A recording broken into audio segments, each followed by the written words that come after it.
I personally think that unconscious bias is the biggest impediment. The lack of understanding of unconscious bias is the biggest impediment to racial progress. I think that if more people understood that racism is different than bigotry, that's bigger than bigotry, even just personal racism, even prejudice is bigger than bigotry, we'd have a whole different kind of conversation about race in our country. So the question becomes, how can we have more people know about the fact that racism is bigger than conscious prejudice? It's great that this notion of unconscious bias has entered the public discourse, but it's still the case that people like y'all need to to spend more energy talking about this with racism skeptics, including talking about your own experience on different sides of the unconscious bias problem. Part of what happens, I think, is that because people have done so much work to get rid of their bias and perhaps have shame that they used to have it or sometimes still have it, they want to not own up publicly with other people that that's still a factor, and that ultimately undermines the important messaging that this is important to own up to. So I want to ask you a few questions about unconscious bias, and I'm going to give you all the little download I talked about. Can you think of a time when somebody's behavior towards you behaved toward you in a way you didn't like, and that they were affected by a bias, not necessarily racial, could be gender, could be age, whatever, affected by a bias that they would not recognize to themselves? So again, you were a victim of conscious bias, not necessarily racial, but you perceived, somebody's bias is affecting how they're treating me. You can't think of a time, it happened once or twice, a few incidents, happens with some frequency, it happens a lot. Everybody understand the question? Not necessarily racial bias, some type of bias.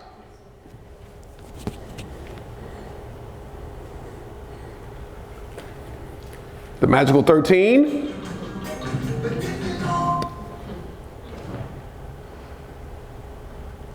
Okay, so it happens a lot, all right. Next question. How many times have you seen behavior between other people that you think was affected by unconscious bias by somebody in that interaction? Again, not necessarily racial.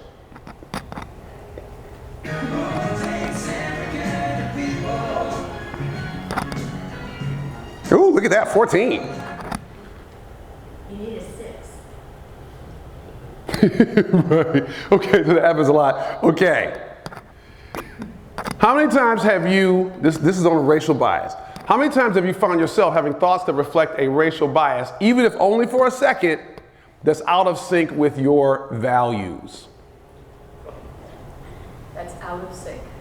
Yeah, like you have basically, you're scared of the black guy, or that guy's smarter than I expected, or whatever.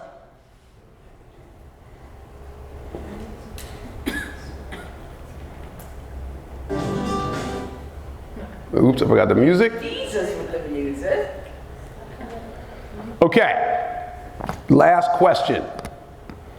How many times have you told a story, and in the categories above, of bias that you experienced or witnessed as part of an effort to communicate with a racism skeptic?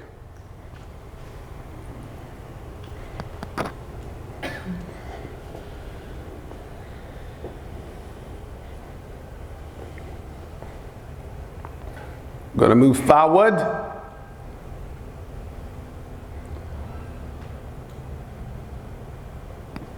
Okay, so y'all are the hardcore allies, and 31% of y'all said it happened with some frequency. So this tells me that even though a whole bunch of y'all have seen bias, y'all have not made this a part of your arsenal. Okay, so we need to work on that. So let me do this thing and we can get out of here very quickly. So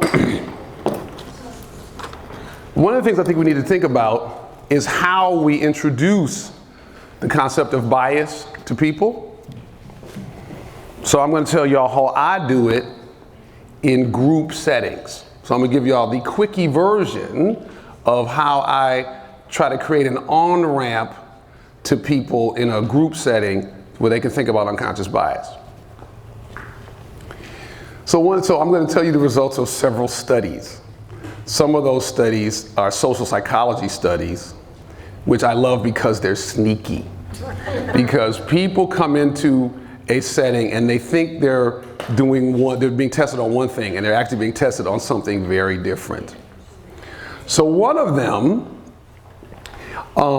people come into these are all usually undergrads. So they come to the experiment room, and they're going to read a paragraph and then walk down the hall and do a physical task. And in half of the people, they read a paragraph with standard words in it: window, chair, table, piano. And then the other one, in the experimental condition, the words are like wrinkles, Florida, gray, implying old, right? And then they walk down the hall and they do the task. And what the experimenters are measuring is how long it takes them to walk down the hall. And it turns out that even do this for hundreds of young undergrads, there is a measurable difference in how long it takes them to walk down the hall, and they walk slower if they've read the paragraph that cues them on old. I think this is fascinating, right? Okay, let me tell you about another one.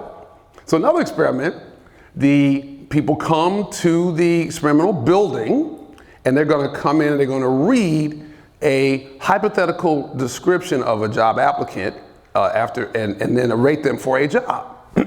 So they come to the building and they press the door on the outside, it's locked, and the person with the experimenters comes downstairs. They got a lot of papers in their hand, and they open their door and they say, okay, we got to go upstairs. So they go to the elevator, and they're holding their coffee and a bunch of papers. They say, could you hold my coffee? And then they press the elevator button. They go up to the room. They go to the room where they do the reading of the applicant and then the rating.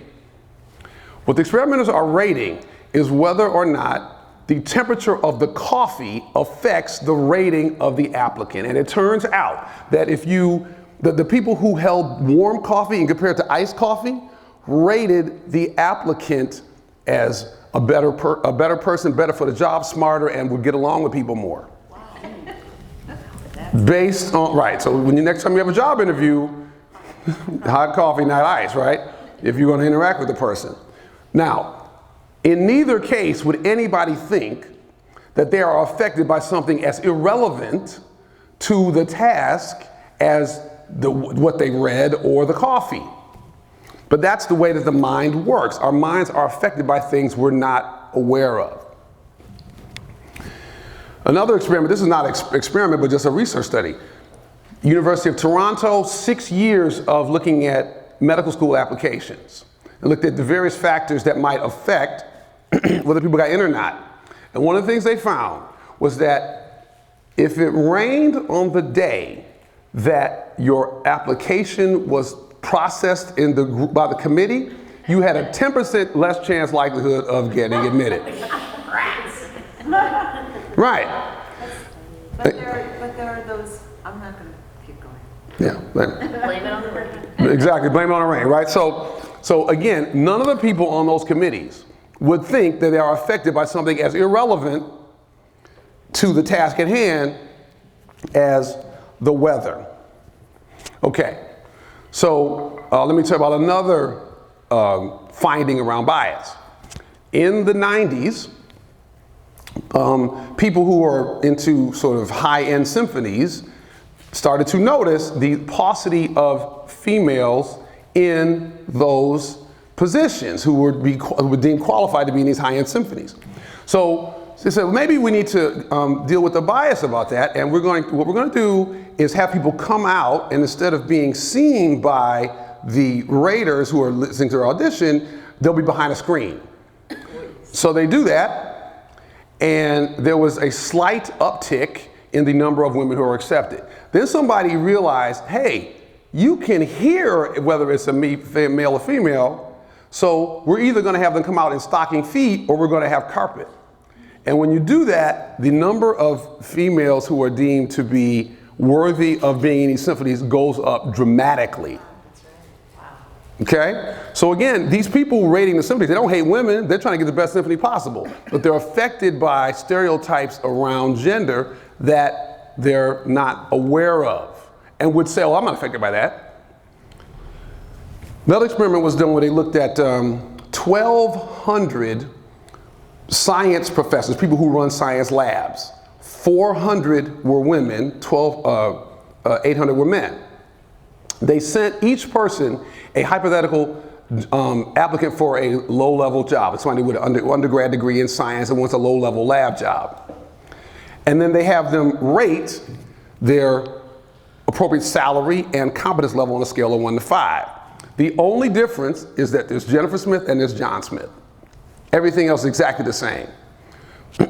And what they found was that Jennifer, the average salary for Jennifer was 15% lower than the average salary for John. And on a scale of 1 to 5 on competence, Jennifer was rated 3.3, John was rated 4.0. Do you think that women, compared to men, were just as biased against women, less biased, or more biased? What would you think? More. Just. Just is the correct answer, but it's interesting what y'all thought. Right? So women were very basically not any different than men on their degree of bias around that. Okay, so let me tell you a couple other studies and then I'm going to close this off. There are studies that look at implicit bias based on race. One of them looked at emergency rooms, and the first study was done in LA, and they looked at people who had broken femurs. And the question is, they looked at Hispanics versus whites. And the question is, what's the chance of somebody getting painkillers when they just had a broken femur? And everybody between 15 and 55, no alcohol involved, etc. They look at all these various factors, and it turns out that 50% of the white people got analgesic and 26% of the Hispanics. These are emergency room docs who are in this profession to help people. 7 years later, they do the same experiment in Atlanta, where it's black and white patients. The numbers change, but the ratio is not any different. 74% of the white folks get analgesic, 50% of the black folks. Other studies show a similar thing. They give teachers descriptions of a child. One child is named Jamal, one child is named Todd. They describe some behaviors. How problematic is this behavior? What's the discipline necessary? And how likely is this to be repeated in the future? And consistently, the Jamal is found as more problematic. In a study I just read on Thursday, this is the last one I mentioned, there's these studies that try to measure implicit bias by putting people in a simulation where they're supposed to, they have a gun, a toy gun that has that shoots some laser, and they're looking at where they shoot, and a image pops up, and the person either has a phone or a gun. And what you're supposed to do is make the quickest decision possible of whether you shoot or not.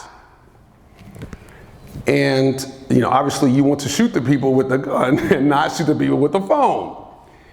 And what they found consistently is that white folks are more quick to shoot the black people with guns than white people with guns, and more likely to make the mistake of shooting the black people when they don't have a gun than shooting the white people when they have a gun.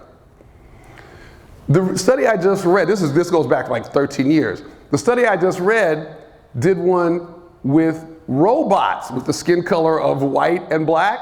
Same result. Like it's so encoded in our brains that darkness is associated with criminality that the poor black robots were shot more quickly, right?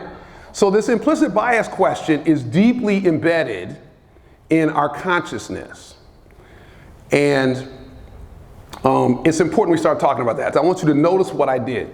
I gave you an on-ramp. I first started talking about something that has nothing to do with people to get you used to the idea that unconscious forces can affect our thinking. Then I gave you one that was on gender, less hot topic than race, and then I moved to the racial one.